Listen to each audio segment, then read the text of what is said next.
Dans les confins silencieux du cosmos, quelque chose a commencé à briller. Ni le feu radiant d'une étoile, ni le scintillement réfléchi de la lumière du soleil sur la glace, mais une pulsation de lumière intentionnelle. Les astronomes l'ont remarqué pour la première fois en observant 3I Atlas, un visiteur interstellaire filant à travers le système solaire. Cela devait être juste une autre comète, juste un autre rocher dérivant parmi les étoiles. Mais ce que le télescope spatial James Webb a récemment détecté suggère autre chose.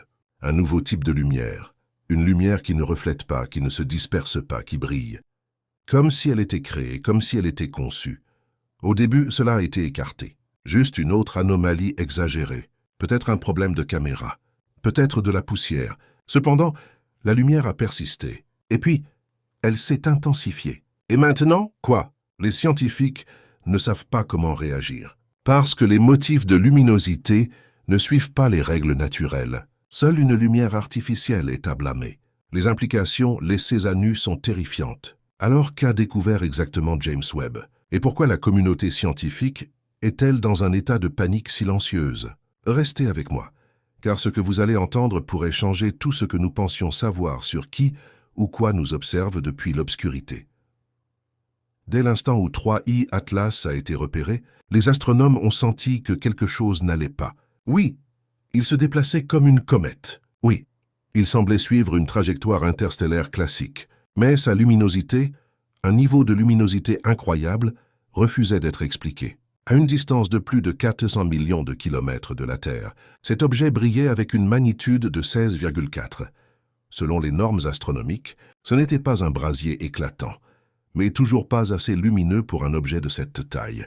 Les comètes de taille et de distance similaires sont généralement invisibles, ou au mieux décrites comme de petites taches floues. Cependant, l'Atlas aux 3 yeux brillait avec une intensité provocante, presque inquiétante. Les astronomes se sont empressés de chercher des explications. Peut-être était-il plus grand que prévu, peut-être dégageait-il d'immenses nuages de poussière qui réfléchissaient la lumière vers la Terre. Peut-être. Peut-être s'agissait-il seulement d'un cas extrême. Cependant, chacune de ces hypothèses a commencé à s'effondrer. Le télescope spatial James Webb a scruté plus profondément le spectre, analysant la lumière avec des instruments de précision bien plus sensibles que n'importe quel télescope dans l'histoire. Et ce qu'il a vu n'était pas du tout une lumière réfléchie, c'était une lumière émise, une source de luminosité rayonnant depuis le noyau de 3I Atlas, comme si l'objet lui-même générait son propre éclat.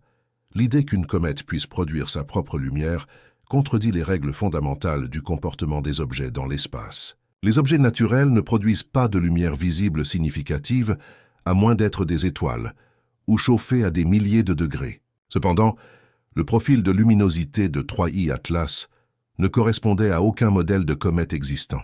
En fait, la luminosité diminuait avec une pente de 4, bien plus abrupte que tout ce qui est causé par la lumière réfléchie du Soleil. Cette forte baisse suggère une source lumineuse centrale entourée d'un halo diffus qui ressemblait à un projecteur entouré de brume. Mais il y avait plus. Aucune trace des gaz habituels des comètes. Pas de monoxyde de carbone, pas de cyanogène, pas d'eau. Rien qui puisse expliquer la dégazéification volatile ou les jets de poussière. Cela laissait une possibilité innovante. L'objet ne réfléchissait pas la lumière. Il la créait. L'énergie requise? Environ 10 gigaoubaf. Cela équivaut à la production de 10 centrales nucléaires combinées. Un chiffre absurde, presque impensable. À moins que cet objet ne soit quelque chose de totalement différent, quelque chose de conçu. Certains ont suggéré qu'il pourrait s'agir d'un fragment de matériau nucléaire provenant du cœur d'une supernova, encore brillant de chaleur radioactive. Cependant, même cela ne pouvait correspondre à l'intensité observée ou à la signature spectrale. Ainsi, la communauté scientifique a dû faire face à une explication pour laquelle elle n'était pas prête. Une origine artificielle. Entre en scène Avi Loeb, l'astrophysicien de Harvard, qui a suggéré de manière célèbre que le premier objet interstellaire connu, Oumuamua, pourrait être une sonde extraterrestre. Pour cela, il a été ridiculisé par beaucoup dans le domaine. Mais il n'a pas reculé. Et maintenant, Loeb a 3I Atlas. Et il n'est pas seul. En collaboration avec le physicien Eric Kittos, Loeb a analysé la courbe de lumière de l'objet et publié un modèle qui correspond beaucoup mieux aux données observées que les explications conventionnelles. Dans leur modèle, une source d'énergie centrale, artificielle par nature, illumine la poussière environnante, créant un profil lumineux différent de tout corps naturel. Ils ont même calculé la température requise de l'émetteur, au moins 1000 degrés Kelvin. Et à cette température, une source lumineuse de seulement 100 mètres de large pourrait produire tout ce que nous observons. Un émetteur petit, compact, extrêmement lumineux, curieusement comparable en taille à certains vaisseaux spatiaux humains. Alors qu'est-ce que c'est? Un phare? Un noyau d'énergie? Ou quelque chose que nous n'avons jamais vu auparavant? Les implications de ce modèle sont stupéfiantes. Car si 3I Atlas n'est pas un objet naturel, alors nous ne sommes plus seuls dans le vide glacé de l'espace interstellaire. Nous sommes visités. L'étrangeté ne s'arrête pas à la lumière. 3I Atlas ne se comporte pas comme un vagabond sans esprit. Son trajet à travers le système solaire est d'une précision troublante. Il se déplace dans la direction de l'écliptique, le même plan sur lequel la Terre, Mars, Jupiter et la plupart des planètes orbitent. De plus, son parcours le rapproche à portée de frappe des trois. Pas au hasard, mais à une distance si proche que, hypothétiquement, même des missiles primitifs capables de voyager entre eux pourraient être lancés depuis cet objet vers chacune de ces planètes.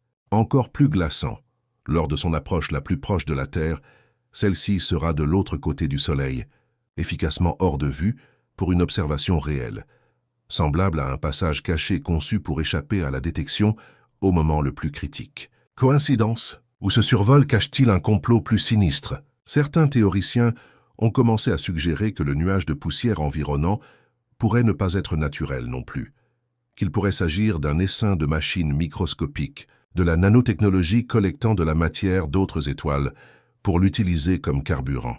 Nous avons vu des mystères similaires auparavant. L'anneau de poussière d'une étoile a été observé par des astronomes disparaître du jour au lendemain, un événement qu'ils ne peuvent toujours pas expliquer. Et si c'était la même chose?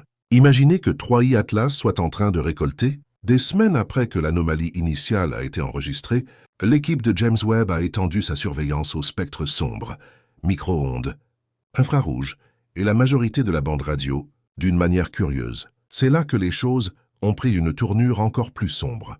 Derrière l'illumination artificielle, il y avait un signal faible, presque noyé dans le bruit cosmique mais constant.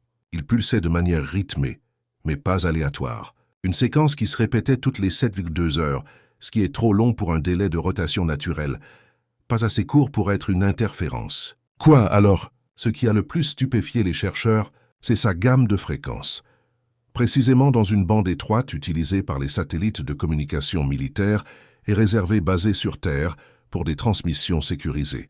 Les chances que cet chevauchement soit aléatoire sont astronomiques. Cela a soulevé une théorie encore plus glaçante. Et si la lumière était plus qu'un simple sous-produit d'énergie ou de propulsion? Et si c'était une communication, un langage de photons codé dans des impulsions et des changements de fréquence? Pire encore, et si ce n'était pas un message pour nous, mais un message à travers nous, se greffant sur les propres communications de la Terre? Certains croient que dans l'espionnage, c'est une stratégie. Intégrer votre transmission dans un autre système, et personne ne le remarque jusqu'à ce qu'il soit trop tard. Si 3I Atlas fait cela, alors l'image que nous observons pourrait simplement être un moyen pour nous d'aider à transmettre aveuglément. À peu près au même moment, un groupe de recherche indépendant dirigé par l'astrophysicienne Laura Jen de l'Université de Tokyo a signalé quelque chose d'également alarmant. En analysant les images en accéléré des captures de champs ultra profonds de Webb, son équipe a observé que l'intensité lumineuse de 3I Atlas ne fluctuait pas simplement. Elle pulsait en binaire, lumière, ombre, lumière, obscurité. Pas en scintillant comme une étoile mourante ou un objet en rotation, mais en intervalles précis, toujours cohérents, toujours répétitifs. Avec le temps, un motif a émergé. Toutes les 16 impulsions, il y avait un délai, puis 32 impulsions, puis un autre délai. Ce qu'ils avaient n'était pas du bruit. C'était une structure. Cela reflétait les codes et cadres de langage numérique binaire connus. Des informaticiens ont commencé à expérimenter, branchant les séquences dans des décodeurs de données connus, exécutant des modèles d'IA et même les interprétant à travers des logiciels de langage anciens. Le résultat, une correspondance partielle. La procédure présentait des similitudes structurelles avec les protocoles informatiques basés sur Terre-Day. Les scientifiques les ont appelés des traces fantômes. Contrairement aux autres traces fantômes, Celle-ci était un phénomène de poussière cosmique, jamais enregistré auparavant. Elle n'était pas chaotique. Elle formait des angles intersectés et des arcs superposés, presque comme une grille de navigation, comme si l'objet cartographiait l'espace en temps réel. Certains physiciens ont proposé que les traces étaient des échos quantiques, des distorsions résiduelles de champs gravitationnels altérés. D'autres ont théorisé qu'il s'agissait de signes d'un système de propulsion exotique, peut-être ionique, ou même au-delà, quelque chose de semblable à une inversion de champ. Mais l'idée la plus radicale était peut-être la plus terrifiante. Les traces n'étaient pas des restes. Elles étaient intentionnelles, comme des miettes de pain, un signal ou pire, un chemin pour quelque chose d'autre à suivre. Puis vint le moment qui plongea tout dans une véritable paranoïa. Une lacune, une fenêtre manquante dans les journaux de données du James Webb. Le télescope principal fonctionna pendant 47 minutes. Les capteurs cessèrent de transmettre des données visuelles du flux d'observation de l'Atlas à 3 yeux. Il n'y avait aucun problème technique, aucune interférence solaire, juste une absence, un vide. L'Atlas 3E était là lorsque le flux revint. Il avait une trajectoire légèrement modifiée, seulement de 0,17 de grammes, mais suffisamment pour faire hausser tous les sourcils à la NASA et à l'ESA. Les analystes ont croisé les données avec les systèmes de secours, mais l'interruption était cohérente sur plusieurs instruments. Cela a déclenché des rumeurs concernant l'effet d'observateur, une théorie quantique stipulant que l'observation d'un événement peut en modifier l'issue. Certains ont même osé dire que l'objet avait réagi au fait d'être observé, changeant de trajectoire, se cachant, comme s'il savait qu'on le regardait. Une théorie troublante a émergé. Et si l'Atlas à 3 yeux ne faisait pas que passer dans notre système? Et s'il testait nos capacités de surveillance? Plus tard, lors de ce qui aurait dû être une occultation stellaire standard, lorsqu'un corps céleste passe devant une étoile, les astronomes ont remarqué quelque chose de perturbant. Alors que l'Atlas à 3 yeux traversait la ligne de mire vers une étoile lointaine, la lumière de l'étoile ne s'est pas atténuée doucement. Au lieu de cela, elle a scintillé, mais pas dans un fondu, plutôt dans des intervalles structurés d'allumage et d'extinction. La luminosité baissait selon des séquences précises, 3 impulsions, une pause, 5 battements. Une pause, 3 autres, 3 à 5 à 3 de manière répétée. Non seulement ce n'était pas aléatoire, mais cela ressemblait à un schéma de signalisation utilisé dans les premiers codes Morse radio. Les implications étaient stupéfiantes. Si l'objet pouvait bloquer la lumière des étoiles, selon un schéma structuré, cela signifiait qu'il pouvait manipuler sa propre silhouette, changeant littéralement son apparence en fonction de qui ou quoi l'observait. Ce n'était pas seulement une technologie avancée, c'était un comportement performatif conçu pour être vu, mesuré, décodé. Mais pour qui? Alors que l'objet passait son périhélie, son approche la plus proche du Soleil, Webb détecta une transformation inquiétante. La lueur, autrefois chaude et dorée, commença à changer. Plus froide, plus bleue, plus nette. Elle commença à rayonner non pas comme un nuage flou, mais comme un faisceau focalisé, semblable à un phare qui perce le brouillard. Le profil énergétique s'inversa, augmentant les fréquences d'ondes courtes plus que jamais auparavant. La conclusion, l'objet ajustait son spectre d'émission. Mais pourquoi? Une théorie a prévalu. L'atmosphère terrestre est transparente à certains segments du rayonnement électromagnétique, optique, infrarouge et certaines fenêtres micro-ondes. L'objet pourrait avoir ajusté sa propre émission pour augmenter sa visibilité, mais pas seulement pour les humains, pour les machines, les capteurs, les systèmes de surveillance, ou peut-être pour répondre à quelque chose que nous avions déjà envoyé dans le vide. Voyager, Pioneer, New Horizons, tous portent des messages. Disque doré, impulsion binaire, carte de la Terre. Et si l'Atlas à 3 yeux ne traversait pas simplement au hasard? Et s'il répondait? Alors que la communauté scientifique approfondissait les anomalies lumineuses de l'Atlas à 3 yeux, quelque chose d'étrange se produisit. L'accès public au flux en direct des données du James Webb fut restreint. Sans annonce préalable, les archives d'images complètes prises lorsque l'objet était à son approche la plus proche de la Terre furent discrètement supprimées. Les observatoires collaborant avec Webb reçurent des accords de non-divulgation et plusieurs astronomes amateurs affirmèrent avoir été contactés par des représentants gouvernementaux non identifiés après avoir publié des images haute résolution en ligne. Cette transition brutale de la science ouverte au silence classifié laissait entendre une seule chose, une implication militaire. Les spéculations explosèrent. L'objet était-il considéré comme une menace? Les satellites de défense avaient-ils détecté quelque chose que le public n'était pas autorisé à voir? Ou pire, quelqu'un ou quelque chose avait-il répondu à l'objet? Ce qui était autrefois une curiosité astronomique était maintenant sous le contrôle des agences de défense de haut niveau de plusieurs pays. De plus, lorsque NORAD, qui traite normalement des objets terrestres et en orbite proche, commença à suivre l'Atlas 3E, ces journaux montrèrent clairement que ce n'était plus seulement une question de science. Il s'agissait de sécurité, de contrôle et peut-être de confinement. Derrière les mystères optiques, derrière les émissions et les lumières, une nouvelle anomalie émergea, gravitationnelle. Alors que l'Atlas 3E poursuivait sa trajectoire à travers le système solaire, les instruments sensibles du James Webb, ainsi que les télescopes et les détecteurs LIGO basés sur Terre, commencèrent à enregistrer des micro-perturbations dans l'espace-temps lui-même. Ils ne se contentaient pas de courber la lumière, ils pressaient contre le tissu même de la réalité. La trace qu'ils créaient, il n'y avait pas de trace derrière, c'était une ondulation, une vague localisée dans le champ gravitationnel qui se comportait de manière anormale. Au lieu de se disperser comme une onde gravitationnelle normale, elle persistait, s'attardant comme une ombre même après que l'objet était passé. Le seul événement comparable dans la science moderne fut observé près du trou noir de l'étoile M87. Cependant, même cela pâlissait en comparaison. Certains théoriciens suggérèrent que cela pourrait être la preuve d'un puits gravitationnel indépendant, une technologie bien au-delà de notre compréhension, peut-être similaire à une capable d'altérer le champ. Si cela était vrai, cela signifiait que l'Atlas 3E ne traversait pas l'espace au sens traditionnel. Il déplaçait l'espace lui-même. Ce type de capacité n'est pas seulement avancé, c'est divin. Dans un ultime effort pour contextualiser ce que l'humanité voyait, un groupe de chercheurs de SETI utilisa la traversée artificielle de la lumière de l'archive Drake, un vaste répertoire de toutes les tentatives connues pour détecter une vie extraterrestre, y compris les enregistrements de signaux interceptés par des antennes en espace profond. Après avoir filtré le bruit et effectué des comparaisons améliorées par l'IA, une correspondance fut trouvée, pas parfaite mais suffisamment proche pour déclencher des alarmes.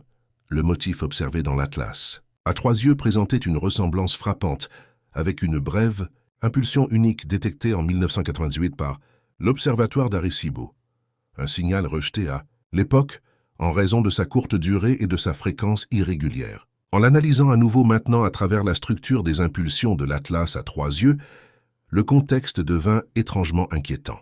La même séquence d'intensité modulée, les mêmes pauses espacées dans le temps, même la même structure en miroir. Si les deux signaux provenaient de la même source ou de la même espèce, alors ce n'était pas leur première visite. C'était un retour. Et peut-être que ce signal initial en 1998 n'était pas aléatoire. Peut-être était-ce un ping de test, un appel. Et maintenant, l'Atlas à 3 yeux est la réponse. Et juste quand il semblait que les choses ne pouvaient pas devenir plus étranges, l'équipe du James Webb fit une dernière observation.